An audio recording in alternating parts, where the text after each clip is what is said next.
Isa po mapagpalang panonood sa inyong lahat, mga ginigiliw na mga kaibigan at mga kapatid. At muli po, i-welcome ko po kayo dito po sa pag-aaral na ating ginagawa. Patuloy po kayong sumusubaybay sa ating pong topic o tema, the themes in the Gospel of John.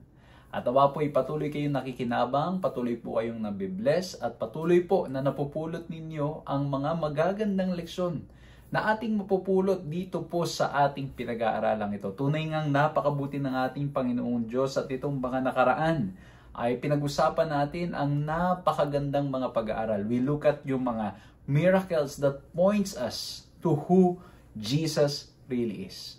Noong nakaraan, binalikan natin yung John chapter 1 na kung saan we learned about 3 points. We look at the distinctiveness, devotion, and dignity of Christ.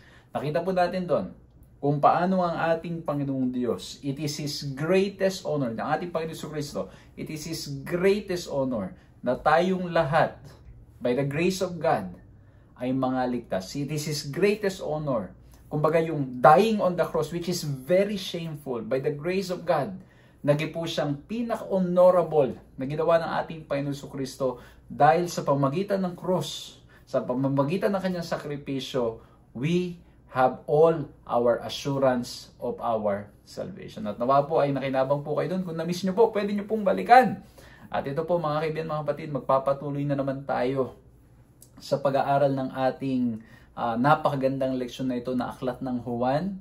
At nawa po ay patuloy namin kayong makasama at patuloy po na ang pag-ibig ng ating Panginoong Diyos ang ating maranasan. Sapagkat po, sa pagkakataong ito, ang pag-uusapan na naman natin ay isang napakagandang topic. Ang title po natin sa aral natin ngayon, Witnesses of Christ as the Messiah. Samahan niyo po ako sa ating gagawing pag-aaral na ito.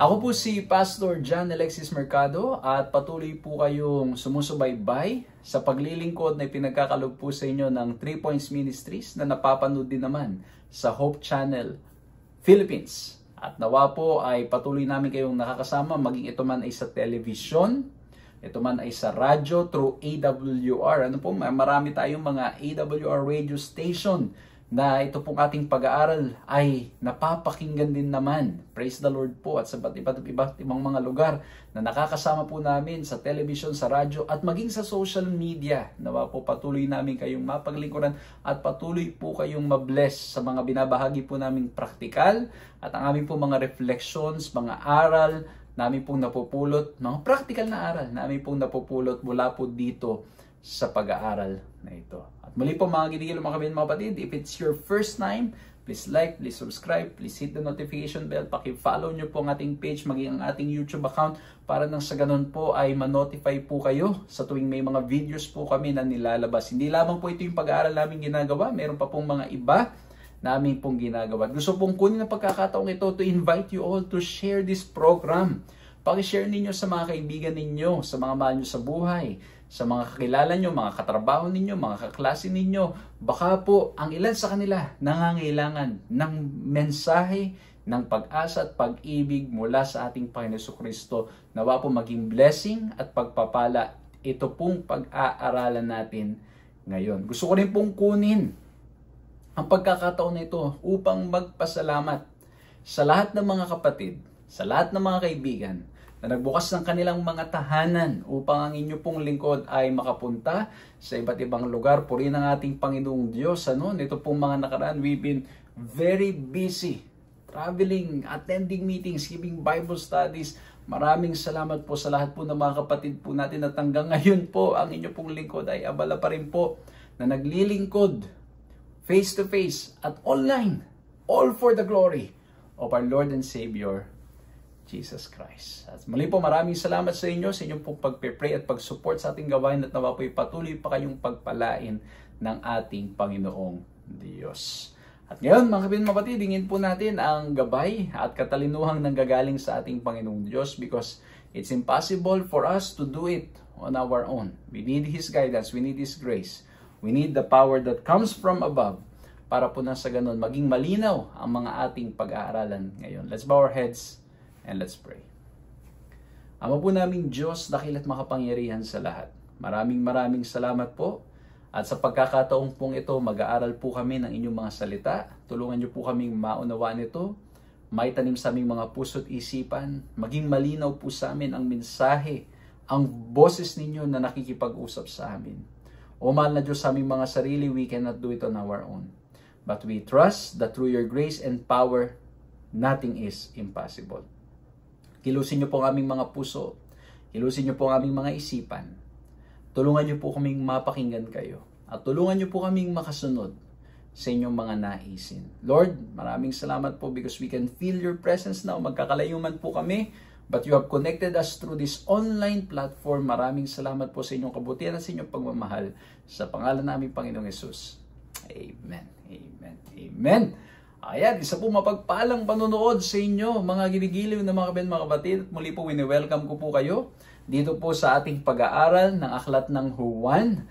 At pinag-uusapan po natin yung mga important na mga tema na matatagpuan natin sa Book of John. And by God's grace, tulad po na minensyon natin last time, we talk about the distinctiveness of Christ. We talk about His desire, His devotion. We talk about His dignity. At ngayon naman po ang pag-uusapan natin, witnesses of Christ as the Messiah. Titignan po natin sa banal na kasulatan. Those witnesses mentioned in the book of John, especially the beginning chapters of the text, kung paanong ito ay makakatulong rin nawa sa atin na mas lalo pang mapalapit sa ating Panginoong Diyos at maisuko ang ating buhay sa Kanya. Sabi po sa key text natin, John 3:3, this is the encounter of Jesus with Nicodemus. At ang sabi niya, Jesus answered and said to him, most assuredly, I say to you, unless one is born again, he cannot enter or he cannot see the kingdom of God.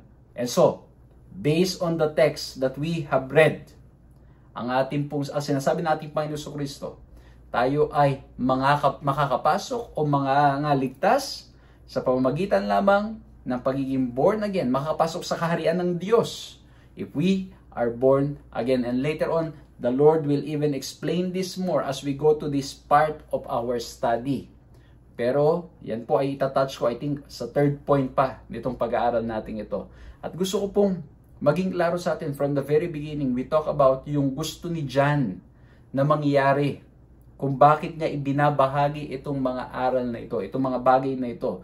The goal of the Gospel of John was to change their understanding of the Messiah so that they could recognize in Jesus the fulfillment of the prophecies regarding the coming King. Nais ni John, malaman natin kung sino ang ating Panginoon Kristo. And that's why I shared with you, when you look at the book of Matthew, ang kanya pong pinepresent, ang pinepresent ni Matthew is that Jesus is the King of the Jews. That's why you will find it many times in the book of Matthew, yung emphasis ni Matthew doon sa kingdom of God. At hindi lang po yun yung presentation niya as Jesus as the King. In Mark, pinag-usapan natin nakaraan, kung na-miss nyo po, pwede nyo pong balikan. Ano po yung emphasis natin doon? That Jesus is the suffering servant, yung messianic secret. And then in the book of Luke, kung pag-aaralan po natin, Luke is presenting Jesus as the Savior of all mankind. Maging mga hintil. Hindi lamang ng mga Hudyo. Lahat ng tao. At dito po sa book of John, John is clearly emphasizing the identity of Jesus Christ. So the Lord or John wants us to understand who Christ is. And I believe as we are reading the text right now, that is what the Lord wants us also to understand and to experience ng gusto ng ating Panginoong Diyos. Maging malinaw sa atin kung sino ang ating Panginoong Jesucristo. And that's why the question that I have for all of you, at maging sa akin po, who is Christ to us? Sino ang ating Panginoong Jesucristo sa ating mga buhay? At dito po, yung mga witnesses of Christ as the Messiah. And I hope that He is your Messiah. If you have not accepted Christ as your personal Savior and you're watching this program right now, I'm inviting you to come to Jesus, to submit your life to Him. Ibigay niyo po ang inyong buhay sa ating Panginoon Jesucristo sapagkat siya po ang ating tagapagligtas. He can save us to the utmost. He can save us, kumbaga He can fully save us. Not just physically. Some of you, maybe you are needing physical healing. Nanonood po kayo, may mga karamdaman kayo nararamdaman. May mga ilan sa inyo, nasa banig ng karamdaman, nakaupo or ano pa man, may nararamdaman kayo sa katawan. Yes, Jesus is able to heal you more than your physical healing. Meron po mga nanonood siguro ngayon na broken-hearted, nasaktan, iniwan, nagawa ng hindi maganda. Mabigat ang inyong nararamdaman sa oras na ito. Please accept Christ as your Savior because He can save you not just through your emotional pain, He can save you to the utmost. He can save you completely because He's able to save us spiritually.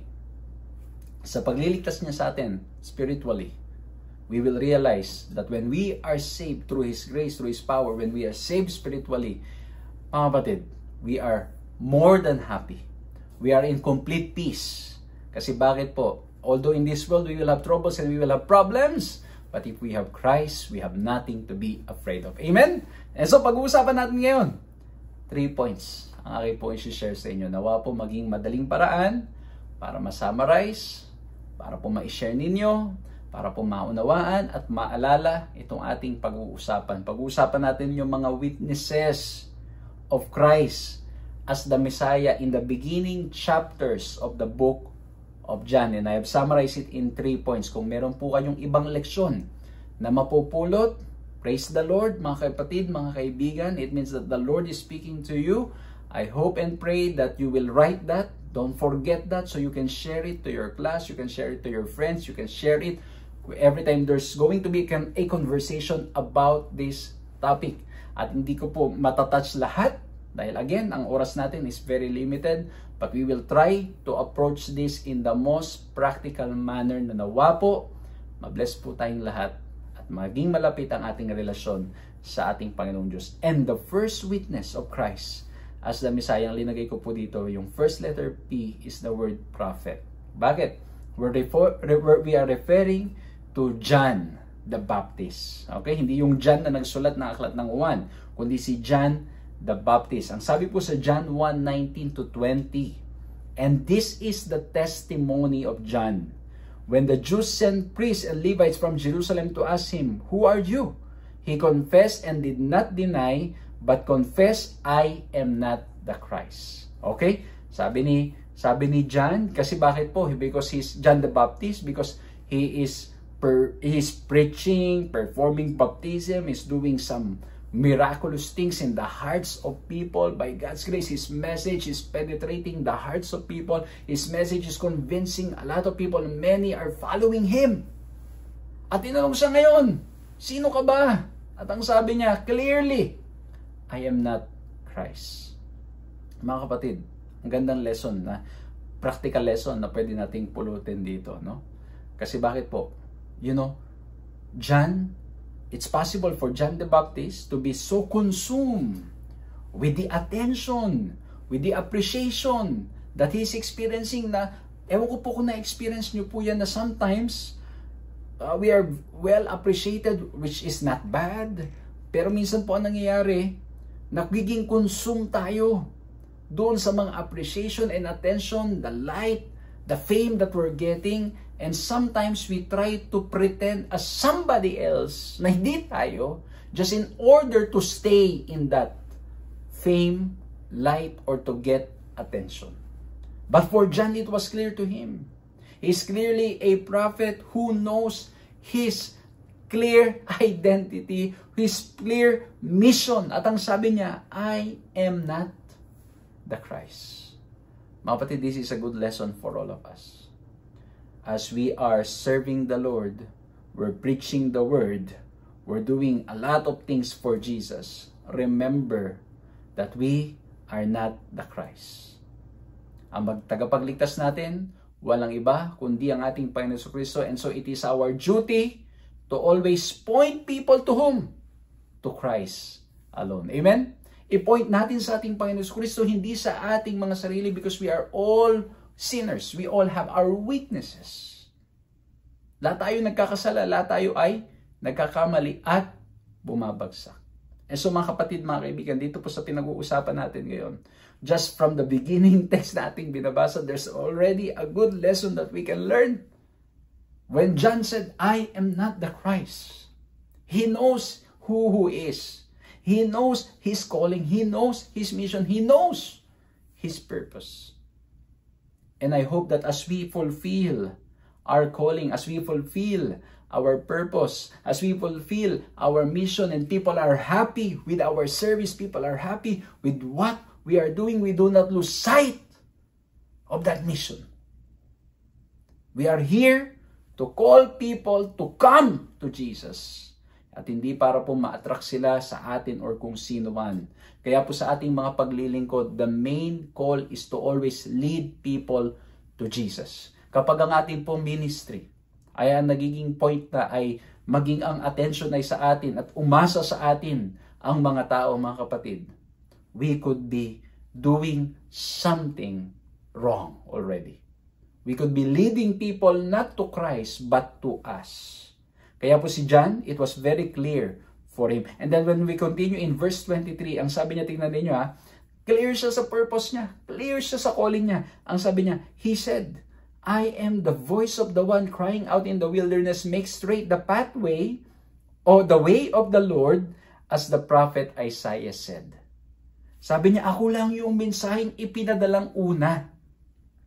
Mga kapatid, ulitin ko po, maaaring may mga sumusubaybay sa atin. Maybe you're serving as the leader of the church, you're a leader of a department, you're a pastor, you're elder, deacons, or whatever, mga kapatid. Do not miss and do not forget your purpose. Your purpose, your calling, and your mission is to lead people to Jesus Christ. Hindi po sa inyo. Mga kapatid, hindi po sa atin. Hindi parang mga tao ay matuwa sa atin, kundi sila ay matuwa sa ating Panginoon Kristo. Hindi parang mga tao ay ma-attract sa atin, kundi ma-attract sila sa ating Panginoon Kristo. Hindi ang mga tao ay maging loyal sa atin, kundi maging loyal sa ating Panginoong Hesus Kristo. Amen? Kaya po, even in the ministries that we are doing, online ministry, face-to-face ministries, the goal is for people to be loyal to Jesus. Kaya kapag ang nangyayari na ay ang call na natin ay maging loyal sa atin, maging loyal sa ating programa, maging loyal lang kung ano yung gusto natin, mga kapatid, we need to reevaluate if we are fulfilling the mission. Of course, mga kapatid, we are to be loyal to Christ, and if we are loyal to Christ, we will be loyal to His teaching. We will be loyal to the Scripture. We will be loyal to the study of the Word of God. We will be loyal to His church. And we praise the Lord that there's many ministries in God's church na pwede po nating i-utilize. Kaya po mga kapatid, ako po, I always say, you watch us, you get to learn some lessons. Manood kayo sa iba, marami kayong mapupulot na lesson. Pag sama-samahin natin, by God's grace, mas lalong lumalago ang ating relasyon sa ating Panginoon. Amen? So si John was very clear. The prophet was very clear of his witness that he is not the Christ, and he's just there to prepare people for the coming of the true Savior, of the Savior of mankind. Kaya po, just to let you know, yung pag-prepare ng way na sinasabi ni John dito sa historical background, in the days of rutted and rock-filled roads, servants were sometimes sent ahead of the king to level the surfaces of the roadways and to take out sharp turns so as to smooth the way of the king. So the fulfillment of prophecy, John came in order to prepare the hearts of the people for Jesus. Ayan, no? So kumbaga yung hearts natin, it's in during that time especially, it's not in a good condition. They're not wanting to really come, surrender themselves to Christ, kundi more on self. John was there to prepare so that they can fully receive who Christ is. Pero tulad po ng sinabi ko, mga kapatid, let's not fall into that temptation na we will think that it's because of us. We will think that we are calling people to be loyal to us. Our mission is for people to know Jesus. At kung ang ibig sabihin nito mga kapatid ko, mga kaibigan ko, pakinggan niyo po mabuti at maging sa aking sarili. Kung ang ibig sabihin ito ay we need to be set aside so that Christ will be known. Praise the Lord mga kapatid. If it means that we will not be appreciated so that Christ will be magnified and glorified, then be it. If it means mga kapatid, that people will not be attracted to us, but they will be attracted to Christ, let it be. Because that's our mission. Hindi tayo narito para ipakilala ang ating mga sarili, kundi ipakilala walang iba, kundi ang ating Panginoong Jesucristo. Amen? Okay? Ituloy natin ha. Ang sabi po dito, sa John 1:26-27, John answered them, I baptize with water, but among you stands one you do not know. He who comes after me, the strap of whose sandals I am not worthy to untie. Kita ninyo mga kapatid? Very clear. Si Prophet John the Baptist, of his calling, very clear of his mission. Ang sabi niya, I am unworthy. He's clear of his status. And I hope and pray mga kapatid, we are all clear that we are all unworthy before the Lord. Alam niyo, meron po akong na-coin na isang phrase na favorite ko even until now. Most of the time, we feel worthy. We feel qualified. We feel that, we're okay. Why? Simply because we compare ourselves to others and not to Christ. Kasi bakit po? When we start comparing ourselves to others, hinahanap natin yung sablay sa iba para magmukha tayong mabuti. O, di ba? O, mga kapatid, in one way or another, I think all of us have done that. Sasabihin natin, ay, pangit naman damit niya. Ako, mas maganda naman yung akin. Tapos yung nasuot mo medyo bitin, tapos hahanap ka ng mas bitin, sasabihin mo, ay, yung kanya mas bitin, okay pa yung akin. O, di ba? Ganun nangyari, di ba mga kapatid? O, di ba? Pag minsan, hindi ka nakapagsuklay. Tapos pag tingin mo sa salamin, hahanap ka na iba, ay, siya nga, hindi naligo eh. Di ba? Ganun nangyari mga kapatid sa atin. We compare ourselves to others so we can look good. But when we start comparing ourselves to Christ, we will realize how far we are, how unworthy we are. And the only solution is to come to the feet of Christ. Grabing lessons ang pwede nating mapulot dito pa lang sa first witness of Christ as the Messiah. He's very clear of who He is. He's very clear of His purpose. He's very clear of His mission, and He's very clear of His status that He is unworthy. And it's only Christ who is worthy. Mga kapatid, mga kaibigan, when we start comparing ourselves to others, para magmukha tayong mapogi, maganda, o maayos, mga kapatid, we might need to come back and magpakalapit-lapit sa ating Panginoon Jesucristo. And that's the only time we will realize that once we see the glory of Christ, there will be no time for us to compare ourselves to others, because kita na po natin how sinners we are, how unworthy we are, and the only solution is to come to the feet of Christ. At ang sabi pa sa John 1:29, the next day he saw Jesus coming toward him and said, Behold, the Lamb of God who takes away the sin of the world. This is He of whom I said, after me comes a man who ranks before me because He was before me. Ayan na. Clear kay John ang identity ng ating Panginoong Jesucristo. Clear, ang sabi niya pa dyan, sabi niya, Behold the Lamb of God. Kasi bakit po? Sa sanctuary service, yung lamb, yung death ng lamb represents yung forgiveness. Diba yung without the shedding of blood, there is no forgiveness. And now, he recognizes that the one before him is holy, is divine, at ang sabi niya, the Lamb of God, this is my Savior, this is the Messiah.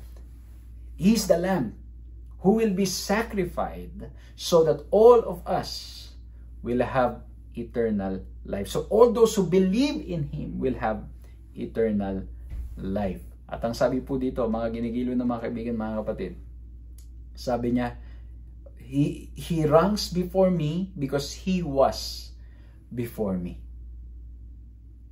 Ibig sabihin, mga kapatid, ina-identify ni John yung identity ng ating Panginoong Hesukristo. His divinity as well is also being identified by John. Kaya po dito, mga ginigilo ng mga kaibigan at mga kapatid, muli po, si John, the prophet, the first letter P, is the witness as the witness of Christ as the Messiah. Okay? Siya po ang tagapagligtas. He is the Lamb of God who will take away all the sins of the world. He is our Savior. At walang imposible sa Kanya. Imagine, siya'y nagkatawang tao upang sa ganun tayo ay magkaroon ng pag-asa sa buhay na ito. Ang sabi po ni Ellen White sa Desire of Ages, page 136, when at the baptism of Jesus, John pointed to Him as the Lamb of God, a new light was shed upon the Messiah's work. The prophet's mind was directed to the words of Isaiah, He is brought as a lamb to the slaughter. That Jesus will die. Mga kapatid, mga kaibigan, is it possible that when John said He is the Lamb of God, John, through the study of the Scripture, already knew that this Savior, this Messiah, this Christ, who is before me, this person before me, will die, will give His life for all of us. And of course, siguro sasabihin niyo later on, si John, magkakaroon din siya ng mga parang questions, especially when he was already facing some difficulties in his life. Si John the Baptist, ano po? Well, ganun talaga mga kapatid, di ba? Dumarating sa panahon na tayo manghihina, and that's why we need to always come to Jesus Christ. We need to be always clear of who He is sa ating mga buhay, hindi lang sa panahon ng sagana, kundi lalong higit sa panahon ng kalungkutan at mga problema. Kaya kung may nanonood po ngayon, may mga problema, physical, may sama ng loob, mga kapatid, this is the best time to come to the feet of the cross, to come to Jesus, because it's only Him who has the solution. Para po nang sa ganun, we will have the peace that passes all understanding. So this is the first witness of Christ as the Messiah. We look at the first letter P, the prophet. Walang iba kundi si John the Baptist. And there's so many practical lessons that we have learned from him. Grabe, dun pa lang parang ano na ako, gigil na ako, mga ginigil na mga kapatid. Ano? Ngayon, let's go to the second letter P. Let's look at the word partner. Bakit partner? Kasi bakit? We will talk about yung two disciples of John and Philip and Nathaniel.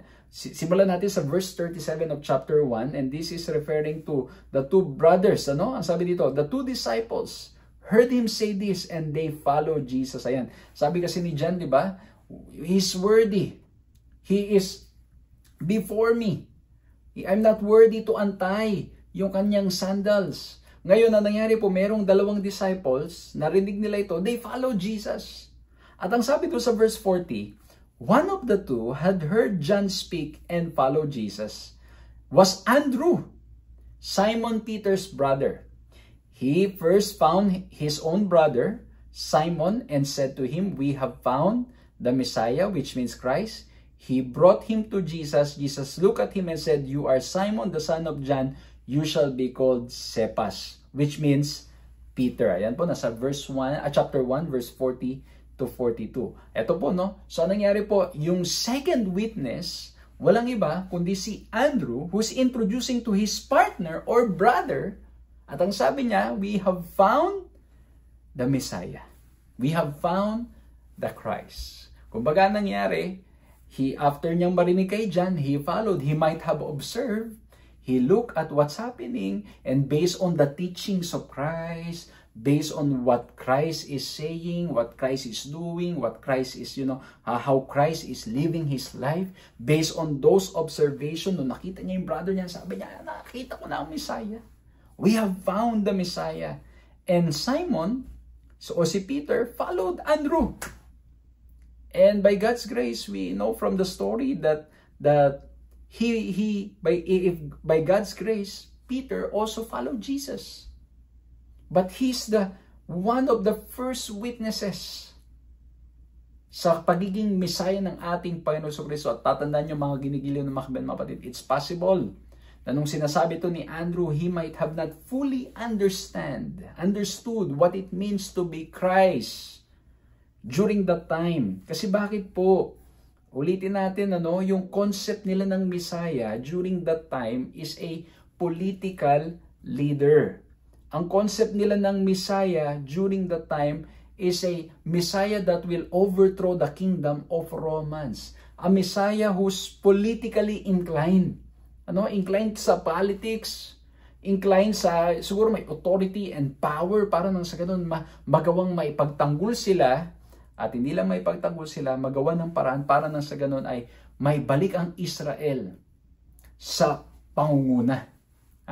Ayun po yung concept nila. So, it's possible that this is the concept that they have in mind. But still, the statement and the belief that Jesus is the Christ is a powerful witness by these two.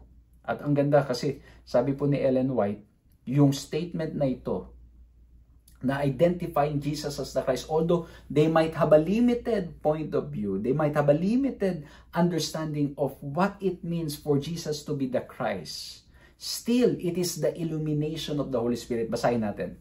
If John and Andrew had possessed the unbelieving spirit of the priests and rulers, they would not have been found as learners at the feet of Jesus. They would have had come to him as critics to judge his words, but not so did these disciples. They had responded to the Holy Spirit's call in the preaching of John the Baptist. Now they recognize the voice of the heavenly teacher. A divine illumination was shed upon the teaching of the Old Testament scriptures. The many-sided themes of the truth stood out in new light. Okay? So ito po yung isa sa mga disciples, mga kapatid, found his brother. Ayun is one of the two disciples ni John the Baptist, mga kapatid. Ang nangyari po ay kinonvince pa si Peter. So ayan, si John and Andrew, at tapos si Andrew convinced Peter to follow Jesus. But again, because they were open to the leadings of the Holy Spirit, they were open to the working of the Holy Spirit, even though they have a limited point of view of who Christ is, by God's grace, mga kapatid, na-touch ang kanilang mga puso and they believe that there is something different about Jesus and they believe that He is the Christ. Pero isang magandang lesson dito, mga kapatid, we should be reaching our partners. Just like Andrew, we need to reach out to our brother. Sabi mo, he found his brother. So baka may mga kapatid tayo, mga tao sa paligid natin, kaibigan natin, that we need to introduce our Savior. We need to introduce the hope, the love that comes from our Lord and Savior, Jesus Christ. At ang sabi pa dito, yung sunod naman si Philip and Nathanael. What happened in verse 43? The next day, Jesus decided to go to Galilee. He found Philip and said to him, "Follow me."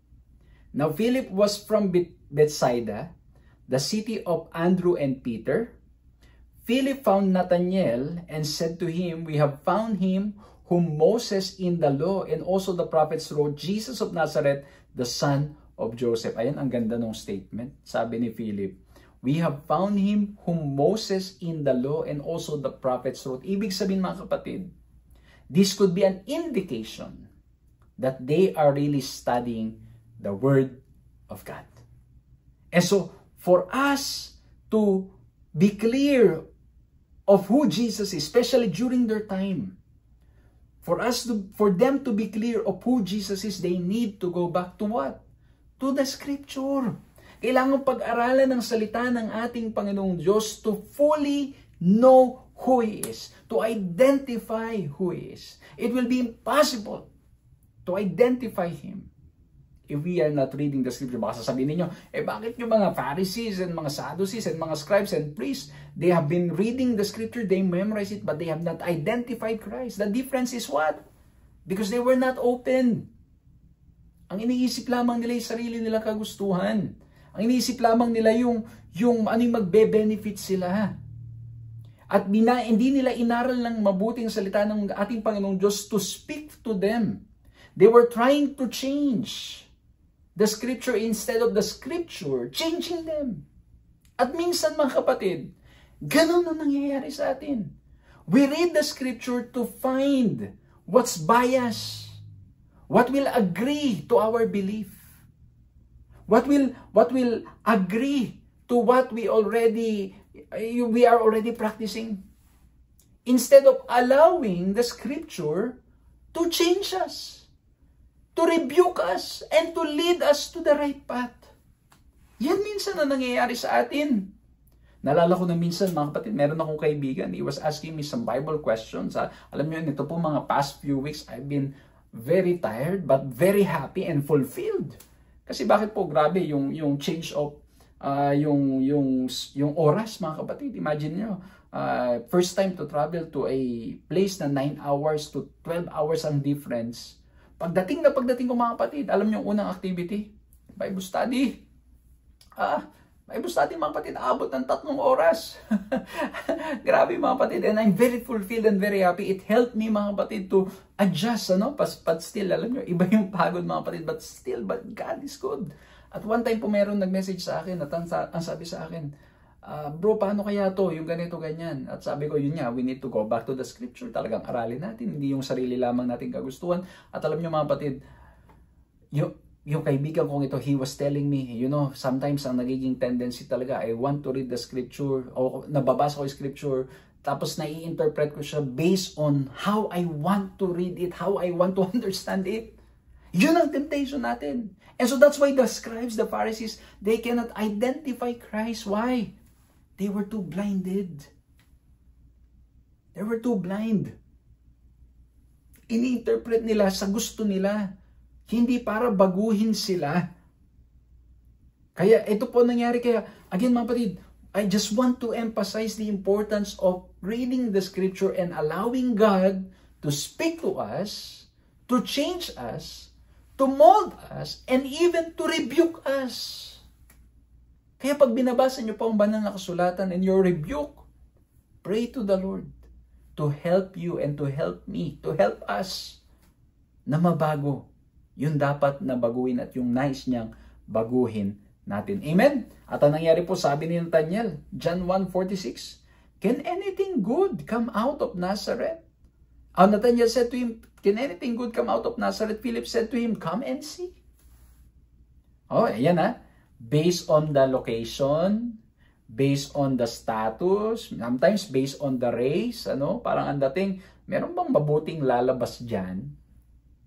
Lalo na, kunwari yung lugar, kilalang masama, o kilala na may mga hindi maayos. Minsan na nagiging tanong, meron bang maayos na lalabas dyan? O kaya may mga produkto, nagawa sa ganitong lugar, sasabihin pag minsan, paggawa sa ganyan yan, mahinang klase yan. Di ba, mga kapatid? We have the tendency to generalize things. At ito ang nangyari kay Nathanael. Sabi niya, meron bang lalabas na mabuti mula sa Nazareth? Parang wala naman. Sabi siguro ni Nathanael. Sabi lang ni Philip, simple lang. Come and see. Kaya marami mga tao pa rin talaga. To see is to believe. Di ba? So sabi niya, come and see. Kasi bakit? I believe that Philip, by God's grace, through the working of the Holy Spirit, he's very much convinced. And that's why he said, come and see. Meron akong isang sermon dito lang sa statement ni Philip na come and see. Na hindi mo masasabing come and see if you have not seen for yourself, if you have not given yourself completely to following Jesus Christ. And so that's why he said, come and see. Sabi ngayon sa verse 47 to 51, ang ganda na ito. Sundan nyo mga kapatid, mga kaibigan. Sabi, Jesus saw Nathanael coming toward him and said to him, behold, an Israelite indeed, in whom there is no deceit. Nathanael said to him, how do you know me? Jesus answered him, before Philip called you, when you were under the fig tree, I saw you. Nathanael answered him, Rabbi, you are the Son of God, you are the King of the Israel. Jesus answered, verse 50, because I said to you, I saw you under the fig tree, do you believe? You will see greater things than this. And he said to him, truly, truly, I say to you, you will see heaven opened, and the angels of God ascending and descending on the Son of Man. Grabe mga kapatid ito. He went to see. By God's grace, he was moved. Nathanael was moved to come and see. At nung lumalapit pa lang siya, may mga sinabi ang ating Panginoon Kristo. And immediately the confession of Nathanael, you are the Son of God. Again, another witness of Christ as the Messiah, mga kapatid. Ha? At ang sabi ng Panginoon, dahil lang sinabi ko, naniwala ka na kagad. Imagine, a while ago, there was this thinking, can anything good come out of Nazareth? And now, the confession is, you are the Son of God. You are the King of Israel. Again, mga kapatid, it's possible na yung kanilang pagkaunawa dito malababaw pa. Yung King of Israel, he might be looking at yung talagang king, political king. But still, mga kapatid, Philip and especially Nathanael had a confession that Jesus is the Son of God. Ang ganda po nito. Note how this seemingly small revelation, yung pagpapakita ng ating Panginoon Kristo ng kanyang divine status, that He knows everything, that He knows Nathanael, He knows Philip, He knows John, He knows Andrew, He knows Peter. Yung pagpapakita niyang simple lang na sinabi niya, you were under the fig tree. Immediately, that small revelation of Christ's divinity, that small revelation of Christ's status leads to a grand confession of faith. Mga kapatid, mga kaibigan, this is a good reflection for us. Baka po, may mga bagay sa paligid natin that Jesus is completely showing and revealing that He is the Messiah. He might be showing who He is because He is in the business of making Himself known. But we cannot identify. Baka masyado tayo naghahangad ng mga malalaking mga mirakulo, mga big miracles na mangyayari sa ating mga buhay. And that's why the small revelations na pinapakita natin Panginoon Kristo that should lead us to who He is, hindi na natin ma-identify because we're so consumed with big things.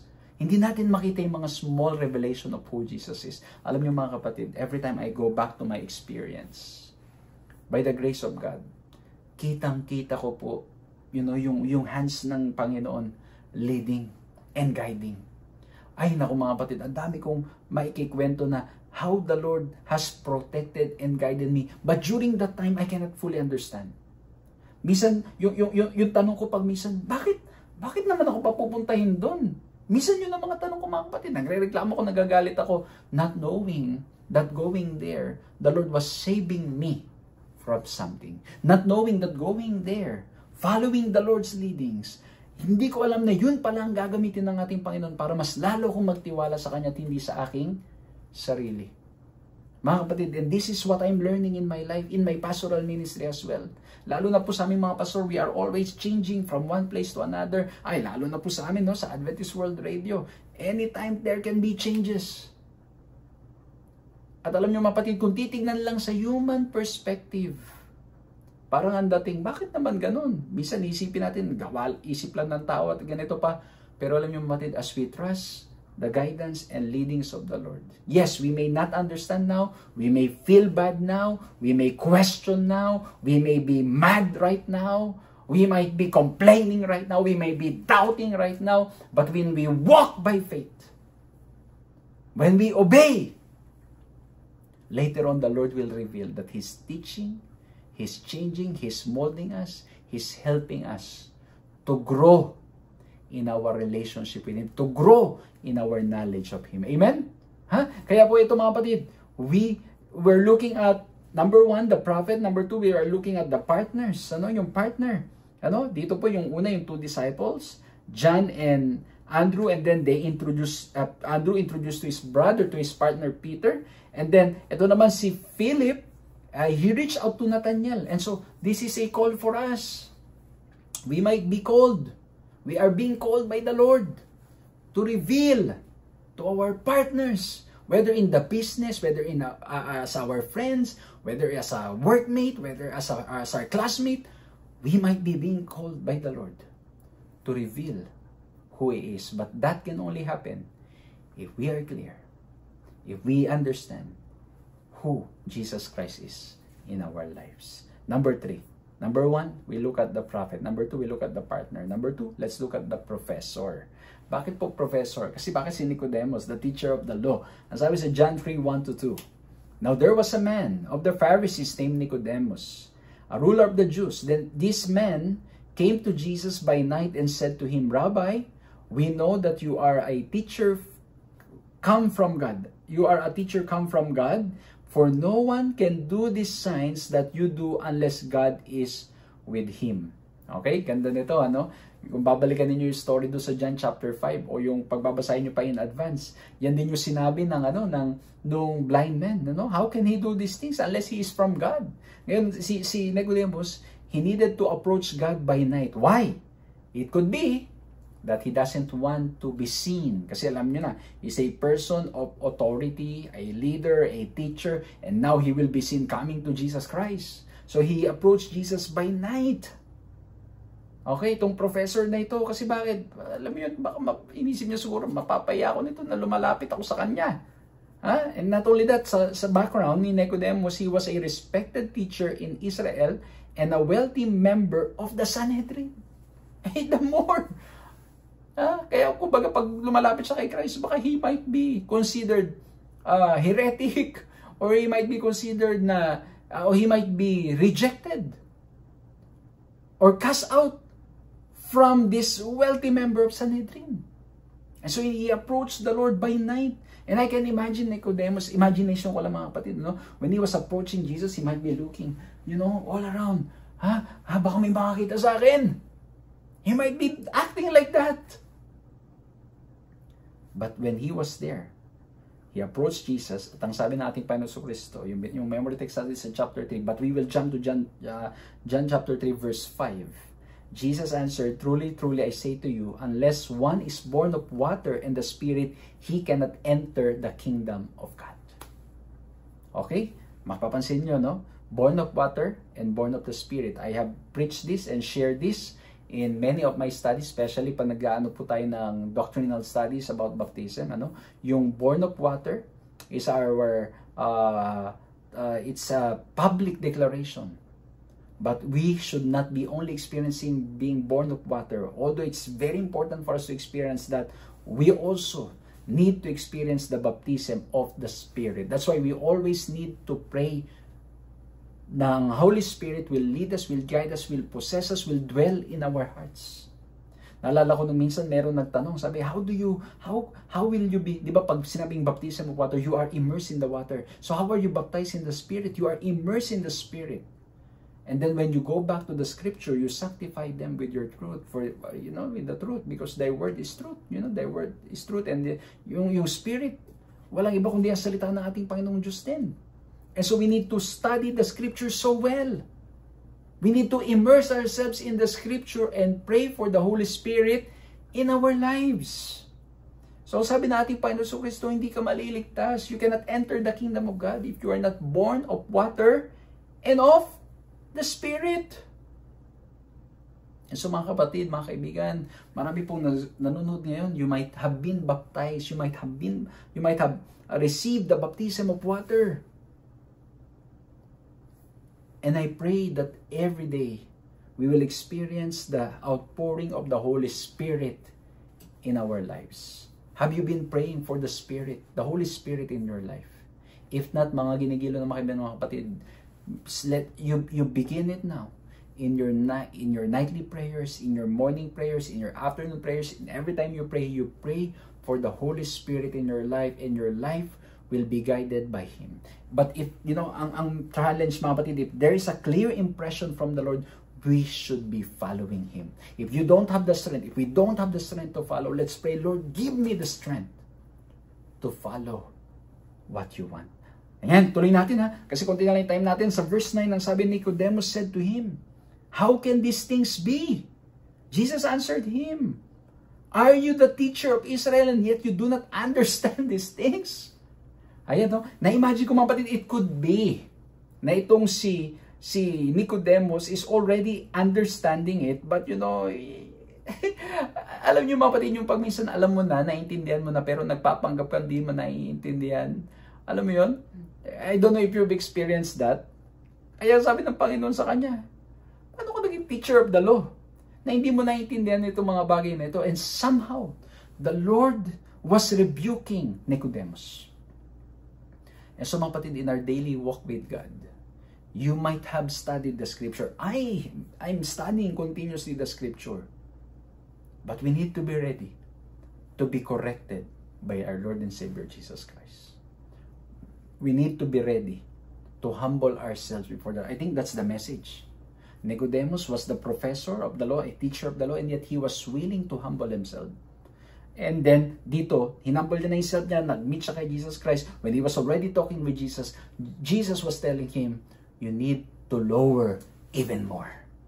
Alam niyo yung pakiramdam mga kapatid na nagpakababa ka na. And then, you realize na yung pagpapakababa mo, mataas pa rin. Mataas pa rin. And God is telling us to make it even lower. Magpakababa pa tayo. Kasi bakit mga kapatid? Walang ibang paraan kundi magpakababa ng todo. Mag-humble tayo ng ating mga buhay, ng ating mga sarili completely sa ating Panginoon. And we call that surrender. We need to surrender before our Lord and Savior, Jesus Christ. And so the professor was willing to humble himself. And now Jesus is saying, yes, you made the first step. Be ready to take the second step. Nagpakababa, ibaba mo pa. Magpakababa pa tayo hanggang dumating sa point, mga kapatid ko, that we are ready to surrender it all at the feet of the cross. At ang sabi po sa verse 14, "And as Moses lifted up the serpent in the wilderness, so must the Son of Man be lifted up, and that whoever believes in Him may have eternal life." And again mga kapatid, Jesus' desire, the author's desire in the book of John is so that everyone will be saved, will have the knowledge of Christ that will save them. Will have a knowledge of Christ that they will trust in the Lord, will trust in our Savior, Jesus Christ, so that they will have eternal life. Kaya sabi natin yung Panginoon Jesucristo, again binabalik na naman ni Jesus Christ kay Moses, yung nangyari kay Moses, and now he's pointing to his experience as well. Again mga kapatid, the importance of studying the scripture. And that scripture, our study of the scripture should point us to who Jesus is. Kaya mga kapatid, mga kaibigan, as you read the scriptures, as we read the scriptures, may it lead us to Jesus. Kung ang ating pagbabasa ay more on facts, more on details lang, and we're not growing in our relationship with Christ, walang nagbabago sa ating buhay, yung pananalita natin, yung ugali natin, hindi nagbabago mga kapatid, then we might be reading the scripture in the wrong manner. Because our knowledge of Christ will transform us and change us and will help us. At ano po nangyari kay Nicodemus? In John 19:39. Medyo malayo-layo na, pero ano nangyari? It shows that Nicodemus followed Jesus. And Nicodemus, who at first came to Jesus by night, ang ganda ng emphasis dito, also came bringing a mixture of myrrh and aloes about 100 pounds. Kumbaga, in-emphasize ni John, yung author, na he first came to Jesus by night, but now, he's willing to be seen by people that he believes and he follows Jesus Christ. Nawa po mga kaibigan, mga kapatid, na-bless kayo dito sa ating pag-aaral na ito. Again, we look at the witnesses of Christ as the Messiah, and we look at 3 letter P's. The prophet, the partner, and the professor. At nawa po nakinabang kayo, na-bless kayo, at nawa po naging madaling paraan para maunawaan at ma-share natin sa mga kaibigan, mga kapatid natin. Muli po, maraming salamat sa pagsama. Let's bow our heads and let's pray. Maraming salamat, mahal na Diyos, sa aming pong napag-aralan ito. Nawa po tulungan po kami sa mga practical na mga lessons that we have picked up from looking at these 3 points. Lord, patawarin kami sa aming mga kasalanan. At tulungan kaming lagi lamang manampalataya at isuko ang aming buhay sa inyo. Lord, we cannot do it on our own, but thank you po kasi napakabuti ninyo sa amin. Thank you po na sinamahan niyo po kami. At thank you rin po, Panginoon, na anumang problema at pagsubok na aming pinagdadaanan sa buhay na ito, hindi niyo po kami kailanman pababayaan. Tulungan niyo po kaming makilala pa kayo ng lubusan. Tulungan niyo po kami, Panginoon, na ma-declare namin sa aming mga buhay that you are our Lord, you are our Savior, and we are growing in our knowledge of you. And because of that, no matter what, we can declare that we are your followers. We can declare your name not just during nighttime, but we can declare it even in the presence of so many people and even in the presence of danger. May papangaral po namin at maihahayag namin kung sino po kayo. Maraming salamat po, mahal na Diyos, sa inyo pong kabutihan at sa inyong pagmamahal sa amin. Patawarin kami sa aming mga kasalanan. Pagpalain po ang lahat ng mga kabin mga kapatid sa pangalan ni Jesus. Muli po, maraming salamat sa inyo pong ginawang pagsama dito sa ating programang ito. Nawa po'y na-bless kayo, nawa po'y nakinabang kayo, nawa po ang pag-ibig na ating Panginoong Diyos ang ating patuloy na naranasan at mararanasan pa. Patuloy ko po kayong inaanyahan to support ito pong ating pag-aaral ito by sharing the video. Pakishare nyo naman po, sa mga tao, sa mga kaibigan, sa mga mahal nyo sa buhay. At muli po, maraming salamat sa lahat po na nagsusupport sa ating ministry, for sharing your blessings, and thank you rin po for those who have opened their house para pong inyong lingkod ay patuloy na makapaglingkod sa iba't ibang mga lugar. And by God's grace, mga kapatid, pakisama nyo po sa prayers as I am, again, very busy po traveling to different places to proclaim the name of Jesus and train our members paano po natin may proclaim ang mensahe ng ating Panginoong Diyos in the digital platform. So muli po, maraming salamat. Pagpalain po kayong lahat ng ating Panginoong Diyos at magkita-kita po tayong muli sa mga susunod na pag-aaral. God bless you all!